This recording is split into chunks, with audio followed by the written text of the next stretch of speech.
ஒரு நாளைக்கு 16 இன்ஜெக்ஷன் போடுவாங்க. ஏடிஜி இன்ஜெக்ஷன் ப்ளஸ் சைக்ளோஸ்போரின் டேப்லெட்டும் ரொம்ப ஒரு 150 எம்ஜி ஹையஸ்ட் டோசேஜில் இருந்தார். ஸோ எல்லாம் அந்த டோசேஜ்னால அவர் ஐசியூ சேர்த்துக்கு முன்னாடி 97 கேஜி இருந்தார். 3 நாள்லேயே அவர் 107 போயிட்டார். சார் இங்கே கூட்டு வரும்போது இங்கே அவர் இருக்கும்போது வந்து பார்த்து கண்ணீர் வந்தது. கண்ணீர் விட்டுட்டு இருந்தான். அன்றைக்கி தெரிஞ்சு அவன் ரொம்ப சாப்பிடவே இல்லை. பீனட்டோட அப்பா ஆரோவும் ரொம்ப க்ளோஸ் ஹூக்கு. ஆரோவோட இறந்து போய் அவரோட கிரேவ் இங்கே தான் புதைச்சிருக்காங்க சார் வீட்டில். பீனட்டும் ரொம்ப க்ளோஸ். பீனட்டை விட இன்னும் ஒரு ஆஃப்ரிக்கன் கிரேன்னு ஒரு பேரண்ட் இருக்குது வில்லு. அவர் மேலே உயிரே வச்சிருக்காரு. அவளும் கரெக்டாக ஹூ வரும்போது ஹூன்னு கூப்பிடுவா. நான் ஒரே ஃபீல்டில் இருக்கக்கூடாது. ஆர்ச்சரினா நான் ஃபுல்லாக ஆர்ச்சரியில் இருக்கக்கூடாது. 1 week archery, 1 week cinema, 1 week any of the interviews to be டேக்கன்னா அதே மாதிரி அவர் லைஃப் செட் பண்ணி வச்சுப்பார்.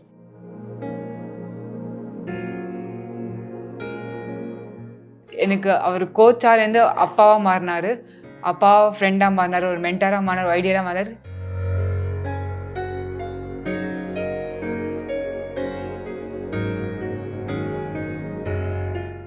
இப்போ அவர் போனதுக்கப்புறமா எதுவுமே நினச்சி பார்க்க முடியல. எல்லாமே ஒரு ஷேட்டரான மாதிரி இருக்குது.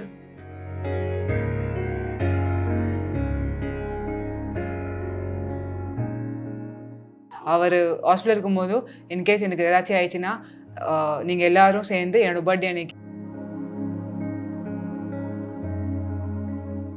கெஞ்சி கேட்டிருக்காரு ஸ்டாலின் சார் கிட்ட, எங்களுக்காக லேண்ட் வேணும் அண்ட் தமிழ்நாடு ஆர்டிஸ்ட்க்கு லேண்ட் இல்லை, அது மட்டும் கொடுத்தீங்கன்னா கண்டிப்பாக ஒரே ஒரு லேண்ட் ஃபெசிலிட்டிஸால் கண்டிப்பாக தமிழ்நாடு ஆர்டிஸ்ட்க்கு அந்த டேலண்ட் இருக்குது.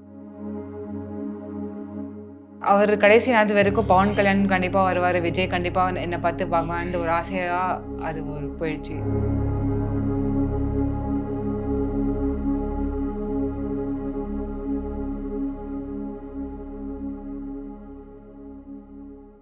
வாவ் தமிழா நேயர்களுக்கு வணக்கம். ஷிஹான் ஹுசைனி அவர்கள் மருத்துவமனையில் அனுமதிக்கப்பட்டிருந்த போது கடந்த 20 நாட்களாக அவர்களை அருகிலேயே இருந்து கவனித்துக் கொண்டவர்கள் அவருடைய 2 சிஷ்யைகளான காம்னா மற்றும் மஹிமா ஆகியோர். அவர்கள் இருவரையும் இப்போது நாம் சந்திக்கிறோம். வணக்கம். வணக்கம். நீங்கள் 2 பேரும் தான் அப்போதுலேருந்து சார் கவனிச்சுட்டு இருக்கீங்க, அந்த உடம்பு சரியில்லாமல் போனதுலேருந்து. ஸ்டார்டிங்லேருந்து அவர் எப்படி ஃபேஸ் பண்ணாருன்னு சொல்லுங்கள். ஆக்சுவலி லாஸ்ட் 2 மந்த்தாக நார்மல் தான் இருந்தார். கேன்சர் பற்றி எந்த சிம்டம்ஸும் இல்லை.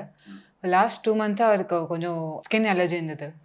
ரொம்ப நேரமாக டாக்டர் போகலான்றாரு. இல்லை சரியாயிரும் சொல்லி அவெல்லாம் கொடுத்து we were managing. Then it got really worse. He couldn't handle it. Then we went to see skin doctor and everything was done. அதுக்கப்புறமா பல்லு வலி இருந்தது. ஸ்டேட் மீட் நடந்துட்டு இருந்தது. Mini sub junior state meet Sairam college நடந்துட்டு இருந்தது. அது வரைக்கும் நல்லா தான் இருந்தார். He was very active. He was taking care of the whole tournament. He was very active. And suddenly he had some pain in his tooth. He had some blood clot when he was speaking. blood clot அப்படியே வாயில் வந்தது. அந்த பல்லுனால தான் நினச்சி அப்படியே விட்டாச்சு.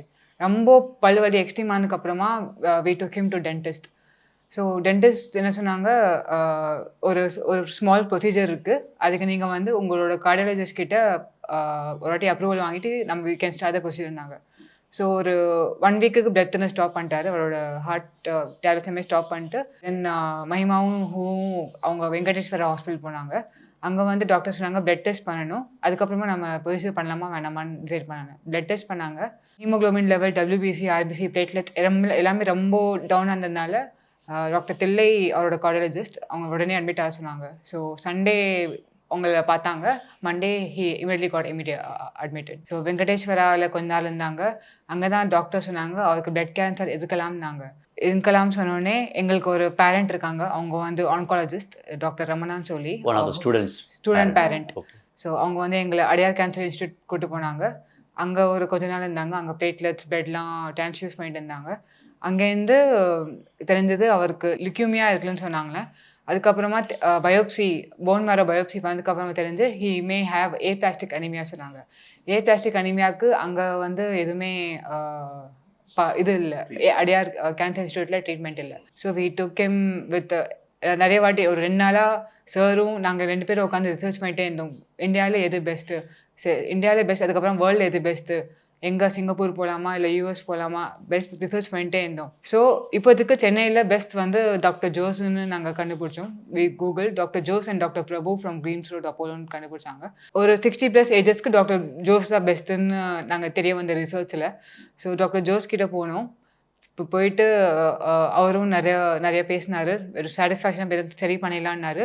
Phone மேரோ transplant மட்டும் பண்ண முடியாது because he is 66. It's very difficult to do bone marrow. So will make him admit and will decide for the next treatment. நாங்கள் மெடிக்கேஷன்லேயே நம்ம சரி பண்ணிடலான்னு சொன்னாங்க. So the very next day he got admitted in Apollo Proton Taramani. So under Dr. Joris and his assistant Dr. Deepak. அவர் 20 days Apollo ப்ரோட்டானில் இருந்தார். Doctor Jose வந்து நம்ம சீக்கிரமாக ATG treatment and cyclosporine treatment start பண்ணணுன்னாங்க. So sir வந்து 1 week தள்ளி போட்டுகிட்டே இருந்தார். ஏன்னா அவருக்கு எதனாலன்னு தெரில, நான் வந்து கொஞ்சம் தள்ளி போடுறேன், எனக்கு கொஞ்சம் லீகல் இஷ்யூஸ்லாம் முடிக்கணும், ப்ளஸ் என்னோட கொஞ்சம் நிறைய வேலை இருக்குது, யாருக்கு இன்கேஸ் எனக்கு ஏதாச்சும் ஆயிடுச்சுன்னா அவங்கக்கிட்ட பொறுப்பாக கொடுக்கணுன்ட்டு அதெல்லாம் 1 வீக்காக முடிச்சுட்டு இருந்தார். ஒரு 1 வீக் தள்ளி போட்டு he went to ICU 5 days ago and then for 3 days he was in ICU. 4th day he got very serious.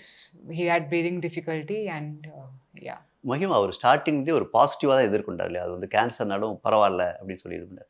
அவர் எப்படி நீங்கள் அமைதியாக வைக்கிறது ரொம்ப கஷ்டமாக இருக்கும் உங்களுக்கு? It was not that difficult. He was very positive.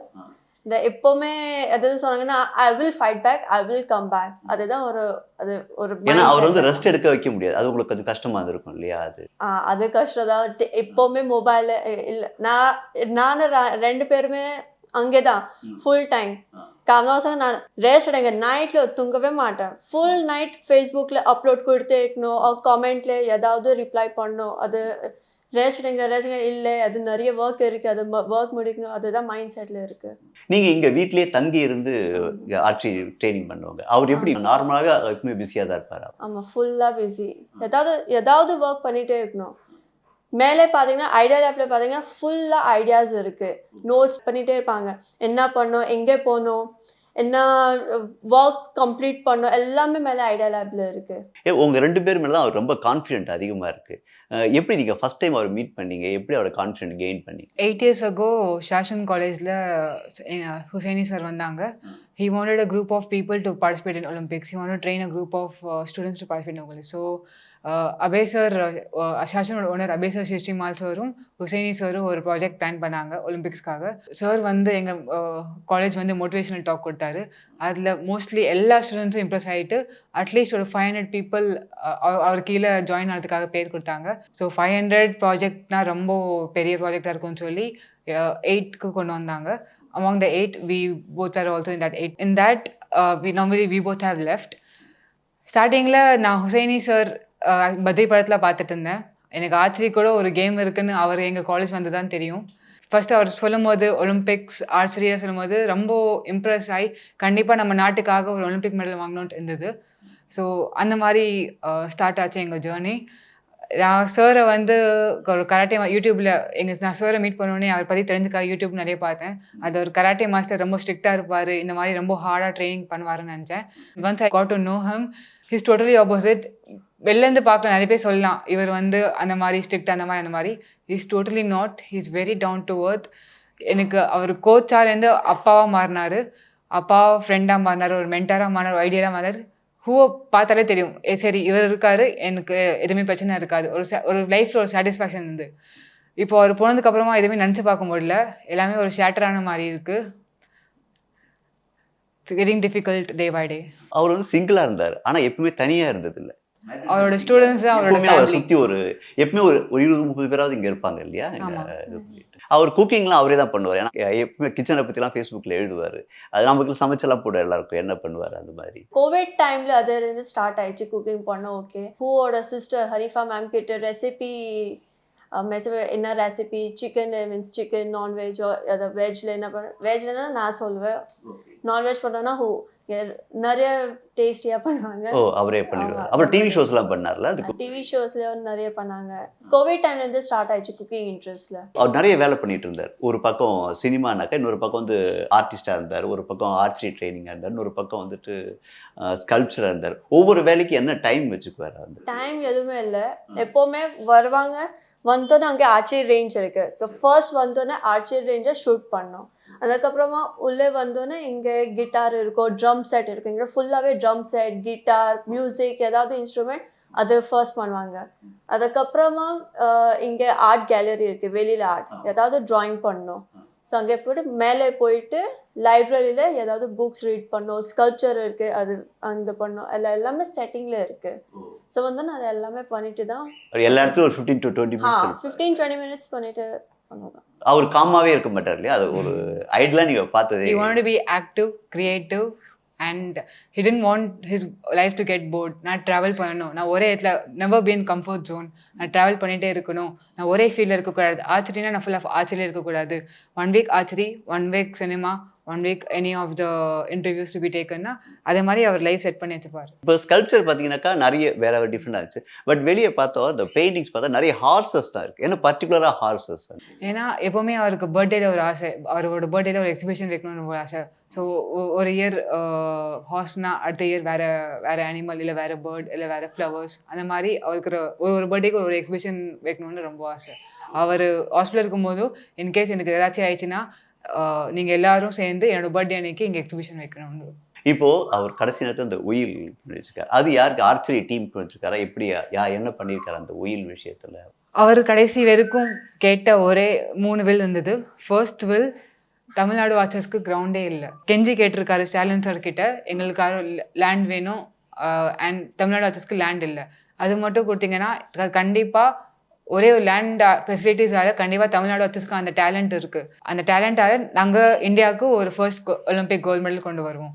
இன்னொரு செகண்ட் வில் என்னென்னா, எனக்கு ஏதாச்சும் ஆயிடுச்சுன்னா இந்த ப்ராப்பர்ட்டி சும்மா போகக்கூடாது, வேறு யாரும் கையில் போடாது, அது என்னோடய ஸ்டூடெண்ட் பவன் கல்யாண் கையில் போகணும். பவன் கல்யாண் அவரோட ரொம்ப லாயல் அண்ட் ரொம்ப க்ளோஸ் ஸ்டூடெண்ட் ஹுசைனி சாருக்கு. பவன் பேர் கொடுத்ததே ஹுசைனி சார் தான்.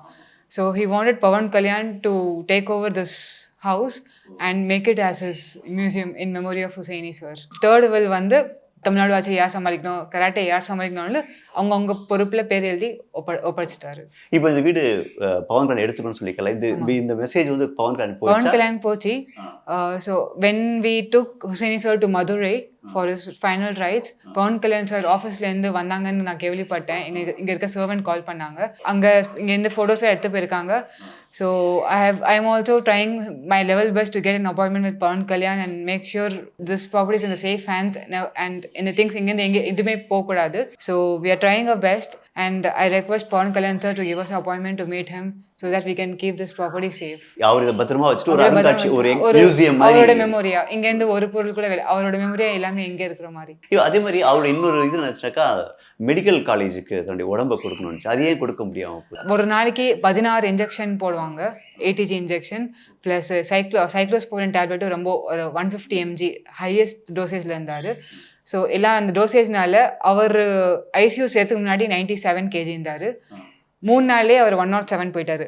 அவ்வளோ பாடி வீங்கிருச்சு. ஸோ அந்த பிளட் எல்லாம் அந்த இன்ஜெக்ஷனால் எஃபெக்ட் ஆயிருந்தது. So when he left us, doctor சொன்னாங்க, please don't donate his organs to Ramachandra. We can't do it because his body is fully affected. So doctor denied to give him to Ramachandra. அவர் pet lover கூட இல்லையா? வீட்டில் பார்த்தீங்கன்னாக்கா பூனை இருக்குது, நாய் இருக்குது, பேர்ட்ஸ் இருக்காங்க. அது பீனட் மேலே ரொம்ப ஆசை. அதோட சர்ஜரியை வந்து அவர் வீடியோ கால்லேயே பார்த்து இது பண்ணாங்க. எந்த அளவுக்கு அவர் பீனட்டை லவ் பண்ணாங்க? பீனட்டோட அப்பா ஆரோவும் ரொம்ப க்ளோஸ் ஹூக்கு. ஆரோவோட இறந்து போய் அவரோட கிரேவ் இங்கே தான் புதைச்சிருக்காங்க சார் வீட்டில். பீனட்டும் ரொம்ப க்ளோஸ். பீனட்டை விட இன்னும் ஒரு ஆஃப்ரிக்கன் கிரேன்னு ஒரு பேரண்ட் இருக்குது, வில்லு. அவர் மேலே உயிரே வச்சிருக்காரு. அவளும் கரெக்டாக ஹூ வரும்போது ஹூன்னு கூப்பிடுவா, பேசுவா. ஹூ ஏதாவது நாக் பண்ணனா ஹலோ சொல்லா. பீனட் கூட ரொம்ப க்ளோஸ். அவர் போனதுலேருந்து பீனட் ரொம்ப சேடாகவே இருக்கான், தெரியுது அவனுக்கு.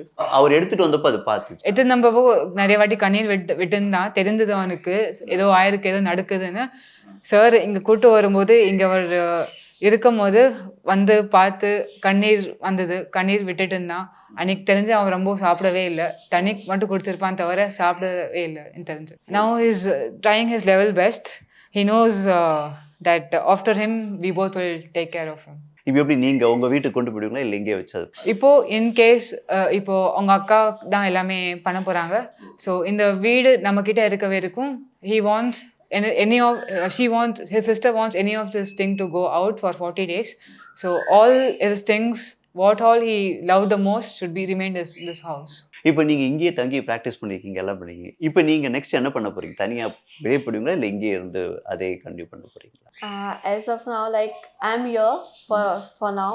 Later on, we'll see. But till I'm here, I'm going to be here. I'm not going to leave this place. As his wish is there to carry on with. We both has to carry on our training and everything. So we will do that and we'll complete his wish. இப்போ நீங்கள் அங்கே போய் இப்போ காலைல training பண்ணிட்டு இருக்கீங்களா? இப்போ வேற ஏதோ கார்பரேஷன் கிரவுண்ட் கொடுத்துருக்காங்க இல்லையா? அந்த இப்போதைக்கு இங்கே தான், because this is the main range what he has started from this place. So we are starting from this place only and then we'll go. Whenever we get the ground, we'll go to the ground. But this will start the practice. இப்போ government officials ஏதோ பார்த்துட்டு நடுவில் கொஞ்ச நாளைக்கு டெம்பரரியாக வந்து ஒரு corporation ஸ்கூலில் practice பண்ண சொன்னாங்க, அப்படி எதுவும் சொல்லி? ஆமாம், எம்ஜிஆர் காலேஜ் இதானதுலேருந்து எஸ்டேட்லேருந்து எல்லாம் வந்தாங்க. எம்ஜிஆர் காலேஜை பார்த்துட்டு இன்ஸ்பெக்ட்லாம் பண்ணி போனாங்க. அப்புறமா சாரே வந்து இங்கே ஒரு ஸ்கூல் இருக்குது, இங்கே போய் கொஞ்சம் போய் பாருங்கன்னு சொன்னாங்க.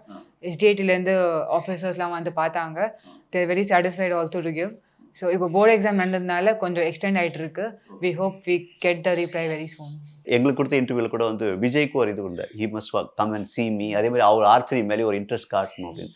அவங்களாம் சினிமா பர்சன்ஸ் யாருமே வரல. அது அவருக்கு எதுவும் ஊண்டிங்காக இருந்துச்சு. அவர் கடைசி நேரத்து வரைக்கும் பவன் கல்யாண் கண்டிப்பாக வருவார், விஜய் கண்டிப்பாக என்னை பார்த்து பார்க்கலாம், அந்த ஒரு ஆசையாக அது ஒரு போயிடுச்சு. ஆசையாக ரொம்ப ஆசைப்பட்டார், கண்டிப்பாக விஜய் வருவான். ஏன்னா விஜய் என்னோட பத்ரி த்ரூ என்னோட ஸ்டூடெண்ட் அண்ட் அவர் தான் ஆசிரியக்க பேண்ட் அம்பேஸ்டாக இருக்கணும்னு ரொம்ப ஆசை இருந்தது. ப்ளஸ் பவன் கல்யாண் கூட இந்த ப்ராப்பர்ட்டி ஏற்றுக்கணும்னு ரொம்ப ஆசை இருந்தார்.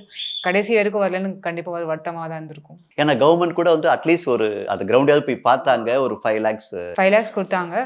ப்ளஸ் கிரவுண்டு முன்னாடி ஒரு சீக்கிரமாக ஏதாவது பண்ணியிருந்தா இவட went very peacefully. டென்ஷனாகவே போயிட்டார். இப்போ உங்களை வந்து அவர் வந்து பாரிஸ் கூப்பிட்டு போனார். நீங்கள் வந்து அந்த ஒலிம்பிக் செலக்ட் ஆகாட்டியும் உங்களுக்கு அந்த ஃபீல் வரணும் அப்படின்றதுக்காக உங்களை பாரிஸ் கூப்பிட்டு, அது என்ன? அது ஒலிம்பிக்ஸ் கொஞ்சம் சில பாயிண்ட் எல்லாம் என்னால் செலக்ட் ஆக முடியல. ஸோ அந்த மோட்டிவேஷன் போயிடக்கூடாது, என்னை பாரிஸ் கூப்பிட்டு போனார். என்ன நானும் போனோம் பாரிஸ் ஒலிம்பிக்ஸ். அங்கே இருக்க ஒலிம்பிக்ஸ் எப்படி நடக்கும், நீ அங்கே ஷூட் பண்ணுற மாதிரி எப்படி இமேஜின் பண்ணுவ, அந்த மாதிரி என்னை இமேஜின் பண்ணி வச்சாரு. நாங்கள் ஷூட் பண்ணனா கூட அதோட ப்ரெஷர், அதோட ஃபீல் எனக்கு தெரிஞ்சது. இப்போ எனக்கு தெரியுது going to Olympic is not that easy. We have to put இன்னும் ஹார்ட் ஒர்க் பண்ணிட்டு இருக்கோம். அது இன்னும் கொஞ்சம் எஃபர்ட் போட்டு பீயிங் இன் ஒலிம்பிக்ஸ் நான் எப்படி இருக்கணும்னு அவரால் அவனை கூட்டு போனாலும் தெரிஞ்சது. So now we are working on all that advantage and disadvantage. இப்போ ஒரு மியூசிக்ல இன்ட்ரெஸ்ட், அது என்ன இன்ஸ்ட்ருமெண்ட்? ரொம்ப கிட்டாரா இல்லை ட்ரம்ஸா? இதில் அவர் ரொம்ப மோஸ்ட்லி கிட்டார். நிறைய டான்ஸ் பண்ணுவேன். நான் அந்த வீடியோஸில் ஃபேஸ்புக்கில் பார்த்தா அவர் டான்ஸ் ஒரு உற்சாகமாகவே இருந்திருக்காரு. தன்னை சுற்றி இருக்கவங்களும் எல்லாருமே உற்சாகமாகவே இருக்கணும் அப்படின்னு எப்பவுமே அவர் எதுவும் கவலைப்பட்டது கிடையாது. அவர் ரொம்ப கவலைப்பட்டது ஏதாவது ஒரு மொமெண்ட் இருக்கா இதுக்காவது? அவர் ஆக்சுவலி லாஸ்ட்டாக 20 days அப்போலோ ப்ரோட்டான் அட்மிட் ஆகும்போது நான் என்னோட உடம்பு சரியானது என்னோட கெட்டு போன காரணம் ஒரே ஒரு கவலை என்னன்னா, என்னோட ஆட்சி பசங்களுக்கு கிரவுண்ட் இல்லாத காரணம் தான். அதை நினச்சி தான் ஸ்ட்ரெஸ் ஆகி தான் நான் இந்த நிலைமையில வந்திருக்கேன்னு சொன்னார். இன்டர்வியூலையும் சொல்லியிருப்பாரு. அந்த டென்ஷன் தான் அவருக்கு கடைசி வரைக்கும் வந்தது. இப்போ ஃபுட் விஷயம் அவருக்கு என்ன ஃபுட் பிடிக்கும்? அவருக்கு mutton biryani and Bengali sweets. இப்போ நிறைய ட்ராவல் பண்ணுவார். ட்ராவல் பண்ணும்போது இங்கே எப்படி ஆர்கனைஸ் பண்ணுவார்? இந்த ஆர்ச்சரி இதெல்லாம் எப்படி அவர் பார்த்துட்டு இருந்தார்? ட்ராவல் பண்ணும்போது we have assistant coaches. She was also one of the assistant coach and சோலே இன்னொரு அசிஸ்டன்ட் கோச் இருக்காங்க. He use to take care. And எங்கே ட்ராவல் பண்ணாலும் கோச்சஸ் ஐன்னு எங்களுக்கு ஒன்று இருக்குது. Coaches it's call Zoom link. அவர் எங்கே ட்ராவல் பண்ணாலும் நாங்கள் எல்லா ஸ்டூடெண்ட் ஜூம் லாகின் பண்ணிடுவோம். எங்கள் கிட்ட ஒரு மொபைல் ஸ்டாண்ட் இருக்கும். நான் கிரவுண்டில் இருக்கேன்னு நினைக்காதீங்க, இந்த மொபைல் ஸ்டாண்ட் தான் நான் நினச்சிட்டு நீங்கள் எல்லோரும் ப்ராக்டிஸ் பண்ணும். He use to be very active in Zoom link. எங்கே இருந்தாலும் அவர் யூஎஸ் போனாலும் ஜெர்மனி போனாலும் எங்கே போனாலும் he use to be active in Zoom and use to make corrections. இப்போ அவர் இது நல்ல சினிமாவுக்கும் போனார். சினிமா வேற ஒரு வேர்ல்டு இல்லையா? இந்த ஸ்போர்ட்ஸ் இந்த மியூசிக் எல்லாத்தையும் விட்டார். அதை எப்படி அவர் மேனேஜ் பண்ணார்? அவர் ஆக்சுவலி அவரோட ஃபர்ஸ்ட் ஆர்ச்சரி வேணும் ஒலிம்பிக் மெடல் வாங்கி முடிஞ்சோடனே நான் நெக்ஸ்ட் சினி வேர்ல்டு தான் போகிறேன்னு சொன்னார். ஸோ எப்படியாச்சும் மேனேஜ் பண்ணிடுவார். இந்த ட்ராவலிங் சினி வேர்ல்டு ஒரு ரெசல்யூஷன் வச்சுருந்தார் 2025க்கு. இந்த வருஷம் நான் இத்தனை மூவிஸ் பண்ணணும், இந்த வருஷம் நான் இத்தனை கண்ட்ரிஸ் போயிட்டு வரணும், இந்த வருஷம் இத்தனை மெடல் வாங்கணும்னு எல்லா இயரும் ரெசல்யூஷன் போட்டு நீங்கள் ஐடியாவில் போய் பார்த்தீங்கன்னா எல்லாமே அங்கே இருக்கும். அவர் எத்தனை நாடு போயிருப்பார்? 25 ஃபர்ஸ்ட் அன்னைக்கு அவர் ஜார்ஜியாவில் இருந்தார் இல்லையா? அது கூட ஒரு வீடியோ இது பண்ணிட்டு அதை பற்றி அவர் ட்ராவலாக் மாதிரி அது பண்ணியிருக்காரா? இந்த 2025 3 monthsக்குள்ளே he has gone at least 4 to 5 countries. இப்போ அவருடைய மெயின் கனவே வந்து ஆர்ச்சரியில் இந்தியா வந்து ஒலிம்பிக்ல மெடல் வின் பண்ணுறது. அதுக்கு நீங்க 2 பேரும் என்ன பண்ண போறீங்க? எப்பவுமே பண்ற மாதிரி அவர் தான் எங்களோட கோச். அவர் ஒரு துரோணாச்சாரியா அவார்டு கண்டிப்பா வாங்கி தருவோம்னு நாங்க உயிரோட இருக்கோம். போஸ்டமஸா வாங்கி Yes. தருவீங்க அப்படின்னு. நீங்களும் அது இதெல்லாம் இருக்கீங்க. எஸ் அவருடைய கனவுகள் நனவாக கண்டிப்பா வில் டூ அவர் பெஸ்ட். நன்றி.